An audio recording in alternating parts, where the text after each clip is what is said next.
ବାବୁଙ୍କ ନାଁରେ ହୋଇଥିବା ରାଜ୍ୟର ଏକମାତ୍ର ବୈଷୟିକ ବିଶ୍ୱବିଦ୍ୟାଳୟ ବିପିୟୁ। ହେଲେ ଏହାର କୁଳପତିଙ୍କୁ ଛାତ୍ର ଯେଉଁଭଳି ବିରୋଧ କଲେ ଓ ମାଷ୍ଟର କ୍ୟାଣ୍ଟିନରେ ଉତ୍ପାତ ବଟାଇଲେ ତାକୁ ନେଇ ଚିନ୍ତିତ ହୋଇଛନ୍ତି ସରକାର।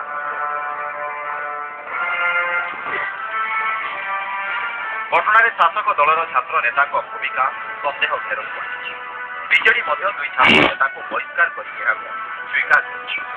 ଏଥିସହିତ ସରକାରଙ୍କ ନିଦ ମଧ୍ୟ ଭାଙ୍ଗିଛି।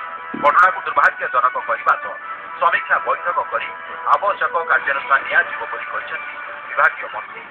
ଯାହା ଘଟଣା ସବୁ ଘଟୁଛି ସେ ସମ୍ପୂର୍ଣ୍ଣ ଭାବରେ ଦୁର୍ଭାଗ୍ୟଜନକ ଏବଂ କିଛି ଛାତ୍ର ସଂଗଠନ ସେମାନେ ନିଜର ଏକ୍ଜିବିଟ୍ କରିବା ପାଇଁ ଏଭଳି ଘଟଣା ସବୁ ଘଟାଉଛନ୍ତି।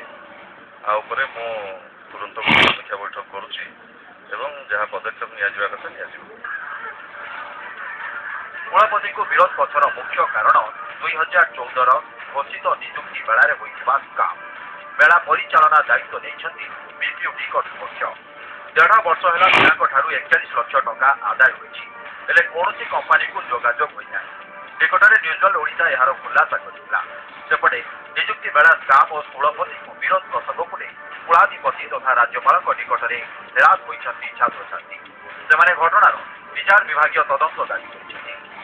ନିଯୁକ୍ତି ମେଳାରୁ ଯୋଉ କୋଟି କୋଟି ଟଙ୍କାର ଦୁର୍ନୀତି ହେଇଥିଲା ଏବଂ ଏହାର ପରବର୍ତ୍ତୀ ଘଟଣାକୁ ନେଇ ଯୋଉ ବେଶୀ ଆକ୍ରୋଶର ଶିକାର ହେଲେ ଆମେ ବାରମ୍ବାର କହିଥିଲୁ ଯେ ଏହା ଛାତ୍ରଙ୍କର ଏକ ପୁଞ୍ଜୀଭୂତ ଆକ୍ରୋଶ, କିନ୍ତୁ ଯୋଉ ଢଙ୍ଗରେ ହେଲା ତାହା ନିଶ୍ଚିତ ଭାବରେ ନିନ୍ଦନୀୟ। ତେଣୁ କ'ଣ ପାଇଁ ହେଲା, କିଏ କଲେ ଏବଂ ଏଥିପାଇଁ କୋଉମାନେ ଦାୟୀ, ପ୍ରକୃତରେ କାହାର ସମ୍ପୃକ୍ତି ଅଛି, ଡିସିଙ୍କର କେତେ ଦୂର ଦୋଷ ଅଛି, ସରକାରଙ୍କର କେତେ ଦୂର ସମ୍ପୃକ୍ତି ଅଛି, ଏ ସମସ୍ତ ଘଟଣା ଯଦି ଗୋଟେ ନ୍ୟାୟିକ ତଦନ୍ତ ହେଇପାରିବ ତାହେଲେ ଏହାର ସତ୍ୟାସତ୍ୟ ଉନ୍ମୋଚନ ହେଇପାରିବ। ପଲିଟିକାଲ ମାଇଲେଜ ପାଇଁ ବେକାର ଟେକ୍ନିକାଲ ଡିଗ୍ରୀଧାରୀଙ୍କ ପାଇଁ ସ୍ୱତନ୍ତ୍ର ନିଯୁକ୍ତି ବେଳାର ଘୋଷଣା କରିଥିଲେ ସରକାର। ବେଳା ହୋଇପାରି ନାହିଁ, ବରଂ ଏହାକୁ ନେଇ ବିବାଦ ବଢ଼ିବାରେ ଲାଗିଛି। ଏସବୁ ଭିତରେ ଶାସକ ଦଳ ବିବାଦରେ ରହିଛି। ଭୁବନେଶ୍ୱରରୁ କ୍ୟାମେରା ପର୍ସନ SSC ସରୋଜଙ୍କ ସହ ସୁଭ୍ରାଂଶୁ ଶେଖର ପାଢ଼ୀ, ନ୍ୟୁଜଲ ଓଡ଼ିଶା।